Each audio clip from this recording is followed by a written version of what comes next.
Olá, muito boa tarde, você internauta, produtor rural que nos acompanha aqui ao vivo no site Notícias Agrícolas. Estamos de volta com os nossos boletins e o destaque neste momento é para uma novidade que tem sido destaque lá no estado do Rio Grande do Sul em relação à usina, que vai produzir etanol e também farelos a partir do processamento de cereais.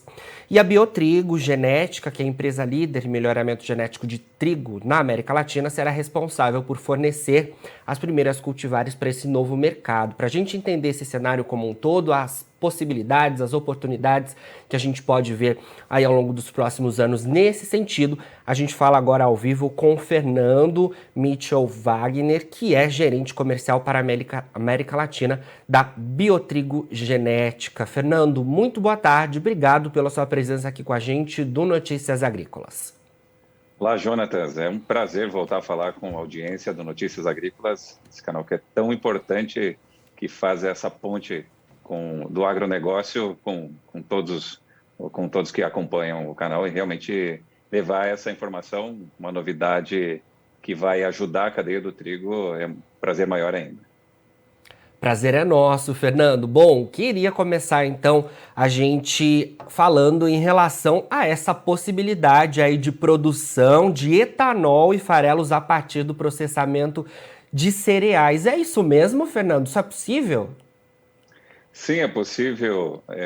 Diria que o fato novo realmente não é a utilização de cereais, para a produção de etanol. Os Estados Unidos é reconhecido como um grande produtor de etanol através do milho e o Centro-Oeste seguiu, e aliás, muito bem, e bem pujante nessa indústria de etanol do Centro-Oeste, mas a grande novidade está com o uso do inverno, Essa indústria que vai ser construída pela ABS Bios, que realmente é a quem a gente vai fornecer essa genética, que nós vamos falar daqui para frente, ela teve essa visão dentro de um ambiente onde há uma necessidade muito grande por esse combustível aqui no estado, mas de ocupar um terreno que está subutilizado, que é o inverno. Então, a produção de bioetanol através de cereais de inverno, essa sim é a grande novidade que nós vamos falar daqui para frente. Perfeito. E quando a gente fala em termos de cereais de inverno, quais seriam esses cereais? Trigo, o foco de vocês aí na Biotrigo é o trigo justamente, mas teriam outros cereais? Essa indústria da ABS Bios, ela é uma indústria polivalente, Ela processa vários cereais, mas dentre os cereais de inverno, o trigo e o triticale são o foco e que vai ser dado até por aptidão de cultivo aqui nessa macro-região de Passo Fundo, onde ela vai ser instalada e, enfim, o Rio Grande do Sul como um todo, tem aptidão especialmente ao trigo. Excelente. Fernando, quando a gente fala em termos de melhoramento, os trabalhos aí para que vocês forneçam essas cultivares ao mercado, esses trigos desenvolvidos para etanol e para produção de farelos, eles servem também para consumo humano? Tem diferenciação em relação ao uso para indústria, para alimentação? Imagino que essa seja uma dúvida de quem está nos assistindo por aqui. Queria que você esclarecesse para a gente. Jonatas, é uma pergunta muito importante e até porque a gente, quando se fala de trigo, a gente está falando de segurança alimentar, que é um tema super sensível nesse momento. Sim. E eu te diria assim, qualquer trigo serve para a alimentação humana, mas nós temos que estar atentos a que os diferentes mercados têm especificações. Por exemplo, a indústria de panificação, que é a indústria que mais consome trigo, ela tem suas exigências. E quando eu te digo que qualquer trigo atende, eu não quero dizer que atende bem. E se a gente for pensar nessas cultivares ou nessa genética que vai atender essa indústria de etanol, que é uma indústria que tem uma grande necessidade por uma nova matriz energética, eles são trigos que têm algumas especificações, mas não têm todas as que atendem à indústria de panificação. Justamente porque o melhoramento, já ali há 7 anos atrás, quando deu um olhar para esse segmento, foi estudar quais são as especificações para etanol. Então, eu te diria que nós temos cultivares mais adequadas a atender a indústria de panificação e cultivares mais adequadas a atender a indústria de etanol. Isso vale também para a indústria de biscoitos, por exemplo, que é uma exigência totalmente diferente quando você analisa em paralelo a indústria de panificação. Onde é que eu quero chegar? quando você atende às exigências, às peculiaridades de cada mercado, você é mais eficiente. E quando você é mais eficiente, a cadeia como um todo é melhor remunerada e lá na ponta o consumidor, seja do pão, do biscoito ou do etanol, ele também é melhor atendido, seja por volume, no caso do etanol, e aí quanto mais eficiente a indústria for, provavelmente isso impacte os preços na ponta, ou seja, lá na indústria alimentícia, a qualidade do produto final. Perfeito, Fernando. No processamento, né, para a produção de etanol, a gente tem os resíduos ali, né? E esse desenvolvimento, né, que a BS Bios tem feito também pode gerar farelos, né? Essa é uma outra oportunidade, né? Então a gente vai ter ali o etanol, né, combustível utilizado, né? A gente quer o Brasil um país tão privilegiado em poder optar nas bombas pelo uso da gasolina, que é um combustível fóssil, ou do etanol hidratado, né, que tem seus aspectos sustentáveis, que a gente pode falar daqui a pouco. Mas também tem ali os resíduos que, por exemplo, podem servir até para alimentação animal, né? No caso da cana-de-açúcar, para outras aplicações. É isso mesmo, né? A gente tem essa oportunidade também para a indústria pecuária, por exemplo, né? Jonatas, não só tem, como é fundamental para o sucesso desse projeto a utilização do que se chama DDG. Eu estava buscando aqui numa tradução literal, seriam grãos secos de destilaria, ou seja, o farelo que sobra desse processo. Né? A gente sabe que o melhoramento direciona trigos com alto amido, porque é isso que lá no processo depois vai ser degradado e no final nós vamos ter o combustível e, obviamente, que a gente tem a sobra disso. E aí tem alguns fatores que são interessantes. Primeiro, que ele é um farelo de alta proteína, visto que você degrada todo o amido e qualquer grão de trigo, as relações são diferentes para diferentes aptidões, mas qualquer grão de trigo tem um balanço entre amido e proteína. Quando eu degrado o amido, eu concentro proteína. E a partir desse momento em que você tem esse DDG, ou esse farelo resultante desse processo, nós vamos ter um farelo com uma concentração acima de 30%. Alguns dados preliminares já apontam concentrações acima de 35%. Então, é uma concentração muito interessante e os estudos prévios da ABS Bios mostram que ele tem um direcionamento para qualquer demanda, mas principalmente para o gado de leite de corte.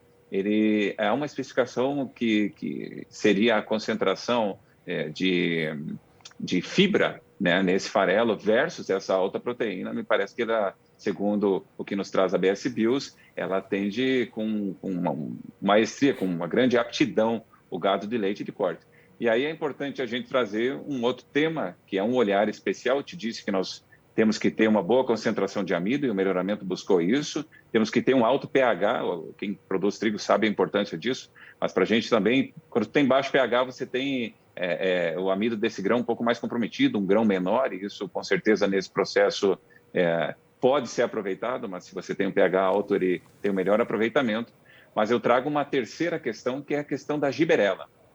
Para quem não conhece, a giberela é o maior problema do trigo no mundo, especialmente nas regiões mais úmidas. E a giberela produz uma toxina, Jonatas, que se chama desoxinivalenol, mais conhecida como DON. Ela é regulada na indústria alimentícia, existem limites para isso, mas a indústria de alimentação animal, ela olhou muito antes, inclusive, da alimentação humana para essa questão das toxinas. Então, quando a gente pensa em melhoramento e quando nós vamos selecionar essas duas linhagens que estão virando cultivares de trigo para atender etanol, uma das primeiras coisas que a gente olhou é o nível de resistência a essa doença giberela, porque realmente a limitação nas questões, nos teores de toxina, e aí você talvez aí venha do trigo versus o triticale, uma vantagem competitiva do trigo, que tem realmente um esforço de melhoramento e, mais que isso, mais variabilidade genética, para que a gente possa buscar um nível maior de resistência à giberela. Mas quando se trata de alimentação animal, realmente tem um olhar, e essas duas cultivares, além de ter alto rendimento, que indica e sinaliza alto amido, nós temos também um nível adequado, baixos níveis de toxina.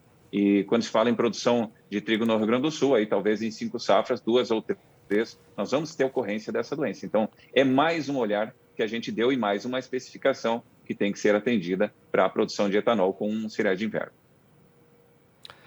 Fernando, vocês da Biotrigo, né, estão aí no estado do Rio Grande do Sul, é um grande orgulho para o estado, né? Queria trazer para nossa conversa justamente essa questão envolvendo o estado, porque o Rio Grande do Sul hoje, né, é um estado que precisa importar muito etanol, né, seja o etanol anidro para mistura na gasolina, seja o etanol hidratado, né? A gente tem hoje o estado aí tendo um baixo consumo de etanol, né? Imagino que esses avanços que estamos vendo aí no estado sejam muito importantes para o consumo de etanol por aí, né? O governo até tem feito um trabalho bastante importante nesse sentido para incentivo ao consumo, né?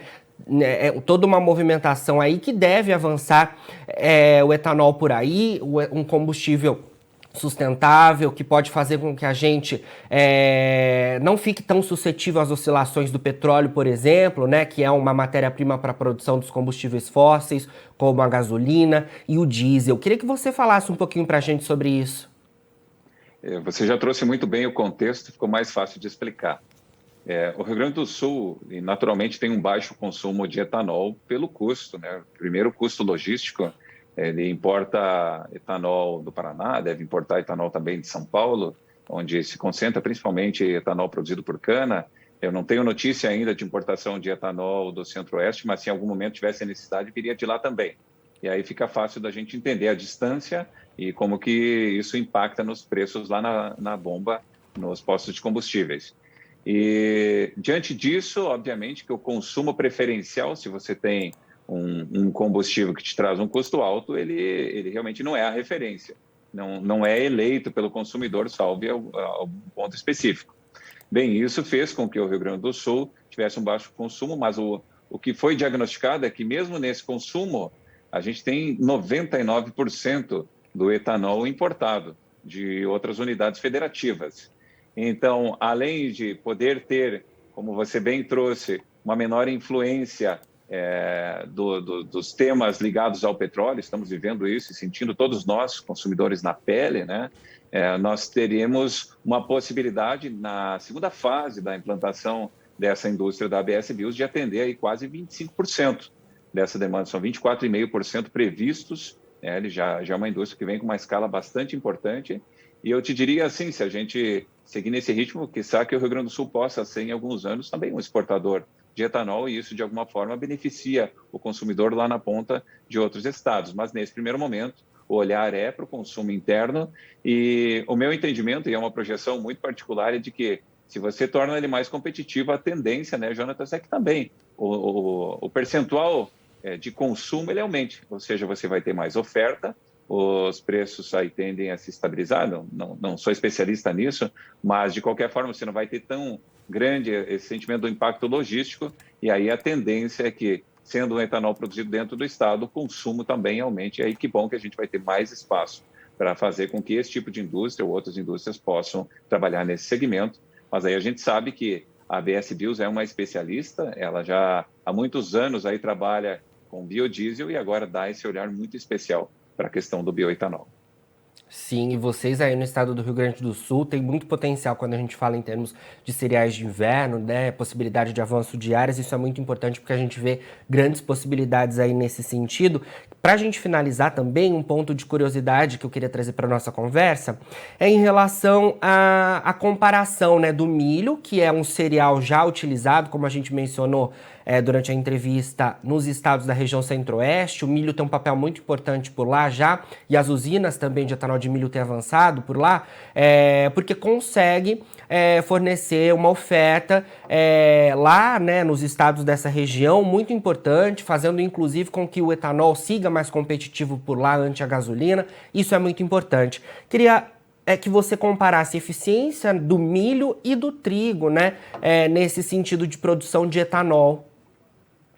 Tá bem, eu vou complementar ainda um pouquinho da linha de raciocínio que a Sim. gente vinha. O Rio Grande do Sul, ele semeia quase 6 milhões de hectares de soja, e neste ano em que o trigo está consolidado, tem várias vias de comercialização, essa será mais uma, mas ele vai semear 1,4 milhões, é a estimativa da Emater, o que mostra que a gente ainda tem muito espaço. Se for pegar os últimos 2 anos, a gente demorou a chegar a 1 milhão de hectares e consolidar isso, então tem muito espaço realmente para cultivo.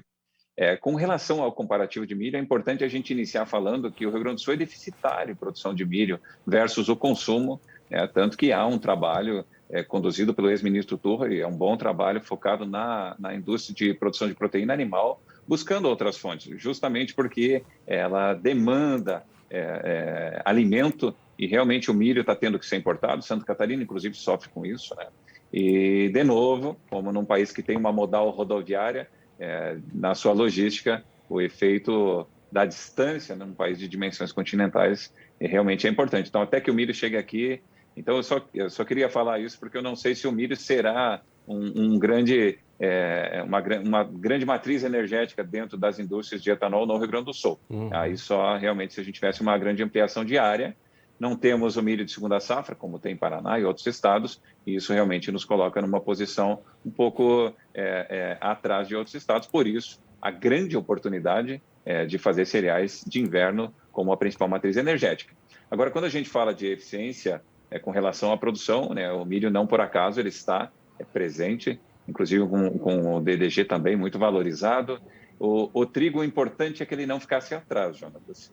E aí os nossos estudos preliminares mostraram que o trigo pode produzir algo em torno de 420 litros de etanol com uma tonelada, quando o milho produz algo entre 380 e 400. Mas, como eu disse, eu não acho que eles sejam competidores, eu acho que é complementar.